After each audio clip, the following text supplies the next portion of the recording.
चिल्ला के गला फाड़ ले तब चाय मिली। छुटकी ते चल, हम बना के ले आवतन। बड़को हाँ?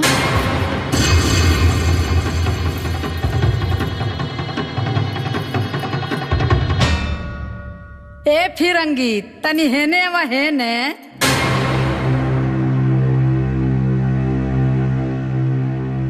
होई कौन डरेसा हो? आए मांग में से नूर का ठिकाने के जा सब संस्कार घोर के पी गइल बाड़ू। का हो तोहर माई ये तो नहीं किसी खोले कि कोनिया के अपना ससुरा में कैसे रहे के चाहिए। आए माँ जी हम समझा देता नी। बेटी मालिनी घर के बड़ पतो हैं, यही से इनका के मालिनी ना तोहरा के दीदी कहे के चाहिए। कोहे के चाहिए कोहो ही के पड़ी। आज से ये पूरा परिवार के खाना पीना नाश्ता सब तहरे बनावे के पड़ी। नाही तो हई बकुली देखो तारुनु, यही बकुली से तहरा सासों के आशीर्वाद देले बनी, समझ लिया। हाँ माँ जी वो बखत हम बहुत बुद्धू रहनी। हाँ बाकी हमार पतो बहुत चालाक बानी। ना बेटी देखिए आज हमार पतो सबके चाय बना के पियाए। हाँ जा बेटी चाय बना के ले आवा। जा बेटी चाय बना के ले आवा। सुना हमारा चाय में तनी चीनी कमे डली है। का है हम चीनी के बेमरिया हैं। हाँ, और हमरा मीठ चाय हो।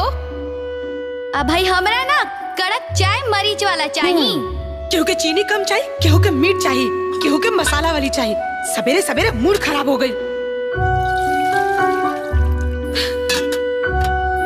सवेरे उठते ही काव काव शुरू हो गई।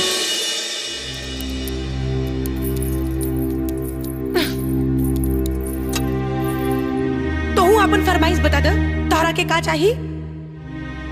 आज ले हम सब के फरमाइश पूरा केले बानी। हमार कौन फरमाइश बारे बदली ते छोड़, हम बना देता नहीं। ढेर हमदर्दी पसारला के कोनो जरूरत नहीं खे, हम बना ले। ते कब बनैले बड़े चाय जे अब बनाई पे। देख छुटकी हम नहीं चाहत कि हमनी दोनों के कोनो ऐसन गलती पे लोग माई पे हंसे। छोड़। अरे बाप रे बाप, ये सब तो बाहर के सामान लागता। ई का है?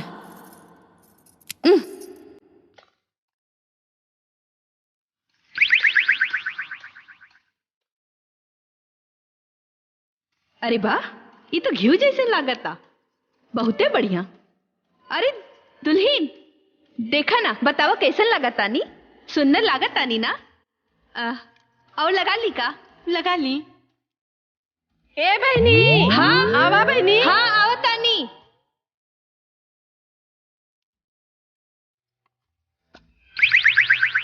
हयो लगा ली।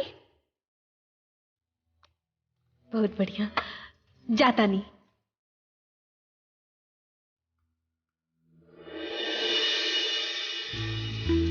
बाबूजी हुआ चलिए तो ठीक ना लगी ना। फिर आई है बुआ। हाँ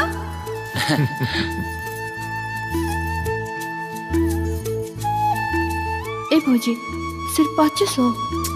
हाथ टाइट बा, फिर वही हाथ दे। अरे बुआ जाता रुका। का करी बबुआ, तोहन लोगन के छोड़ के जाए के मन तो नहीं खे करत, पर जाए के पड़ी ना। हाँ ता काहे के बेगवा बहरी निकलो लुहा। आ कहा ता अंदर धादी, चुपचाप चला, ओने फूफा जुरात होई है। बकरे चुप रहो। ए श्याम। का बुआ? बड़कों की तरफ से तो हमार विदाई विदाई हो गई, बाकी तोहरे तरफ से बाकी बा बबुआ। बोलती ना, लेकिन का करी, जब घरे जाए तो हर फूफा पूछी हैं क्या रे दुद्दू को भतीजा के बिया करके आइल बाड़ू, का ले लू? तो का कह बबुआ? अच्छा रुक जा फुआ, हम आवतानी। तार पेटी चेक करे ला का फुआ? चुप। जा ठीक से रहिया। हाँ जा भैया के भी गोड़ छूला। भैया प्रणाम। खुश रहा। साड़ी के चक्कर में तू गोड़ो ठीक से नहीं खुला। ए चुप करके पैर छू। प्रणाम। ए फुआ हाँ? जौन पसंद होके तौन साड़ी तू ले ला। अरे बबुआ अब इतना बोला तारा तो। हाँ हाँ एक गो लिया फुआ एक हाँ हो। अरे चुप रहते, जब इतना श्रद्धा से देख पड़ा तो यही साड़ी ले लेता नहीं। बस हाँ ठीक है। प्रणाम कर ले बाबू, प्रणाम कर ले। फिर फुआ प्रणाम कहिए फुआ। आई, एक साल के बाद नु आई। बुआ हमरो के आशीर्वाद दे दी। हाँ हाँ हाँ हाँ। ए बबुआ हाँ। एगो बात कही कही ना। देखिया ज्यादा दिन ससुराल में ना रहिया, काहे से कि ससुराल में ज्यादा दिन रहला से इज्जत घट जाला। यही से जल्दी चल जाइया, ठीक बा? हाँ हाँ। अच्छा माई जा तरु। हाँ। जा जब मन करी तब भी आवत रही है। आ सुन कहाँ एकरा टाइम बा, त लइका भइला पाई एंगा कहाँ है? एके बोल तू कहे नहीं चुप रहे की। हैला रख। अरे चुप आ पहले सुन रहते। हई हो ले ला, हई पहुना के दे दी है। अरे हमर बूची जा।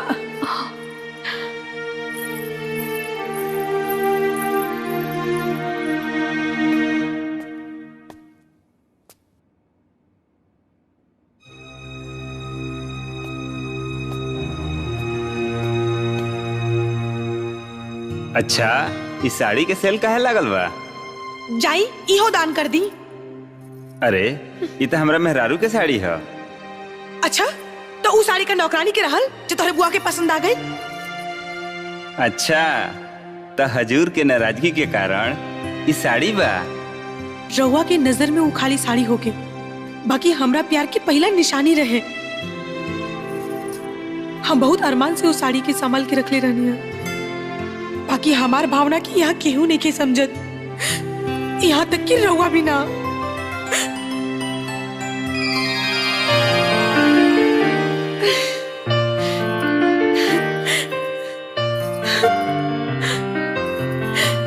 I love you.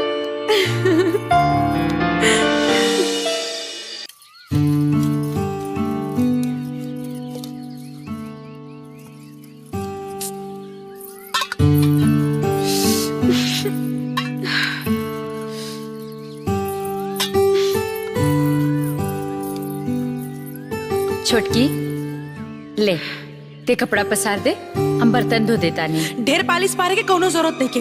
तोहरा के भारी लागत आ तो छोड़ द, हम कपड़ों पसार ले। जब देखा तब। बड़की जी माई। जा तोरा के माजी बुलावत हैं। हम कपड़ा पसार के आवतानी। अरे बिटिया कोनो जरूरी काम होई, जा धे दा यहीं धे दा जा। छोटको बर्तन मांज के तू ही कपड़वा पसार दिया, ठीक बा?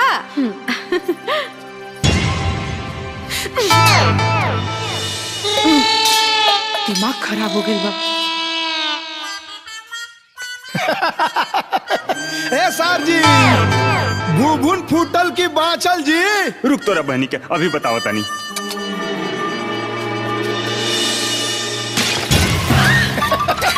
ला मटका फूट गई। अरे बाप रे सब गड़बड़ हो गई। अभी हम करे के पड़ी। जाना तारे दुल्हन होई गहनवा नु जब हमार बियाह होइल रहे तो हमार सास हमरा के ई मुंह देखाई में देले रही। आ जब हमार बड़का नतिया भइल, अरे उतहर मारा दा, तबे से हम सोच लेले रहनी कि हमार बड़की नतिन पतो आई नु तो ओकरा के हम मुंह देखाई में दे। आ देख ल आज हमार भगवान सब मुराद पूरा कर दहले। ले ला ना ते कंजूस दादी के करे से कुछ लिख लेला ना। अरे जाना तू ही जानता रो। हाँ है सब संपत्ति हमरे बागो ना तो मारे बे बकुली से बस। हाँ लो दोनों एकरा के संभार के रखियो।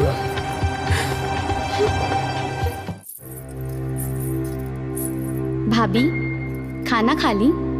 हमरा भूख नहीं खे। भाभी का भेल, कब खैबू तू? 2 बज गए, ली खा ली। 2 बजे चाहे 5 बजे हम कह देनी ना अभी भूख नहीं खे। रउआ खाना लेके जाई, हम ना खाई।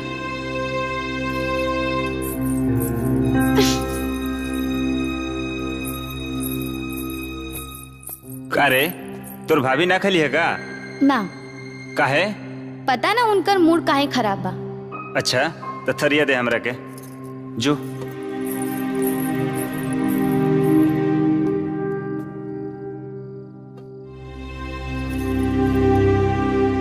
काहे बैठल बाड़ू उदास? आव ना बहिया में हमरे पास। केहू तरकीब त बतावे मनावे के, जिंदगी गिरवी रख देम हम, तू कीमत त बतावा मुस्कुरावे के। बहन गईली तो भाई आ गईलन। एक बार बोल देनी ना कि ना खाए तो ना खाए। तो ठीक बा, पत्नी ना खई है तो पतियो ना खई है।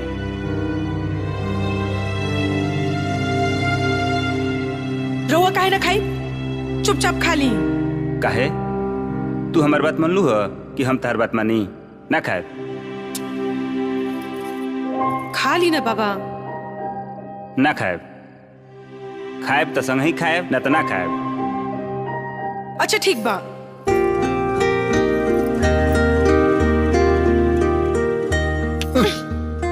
हाथ धो के आइल बानी?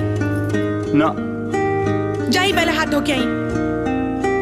का यार कैसन मेहरारू मिलल बिया।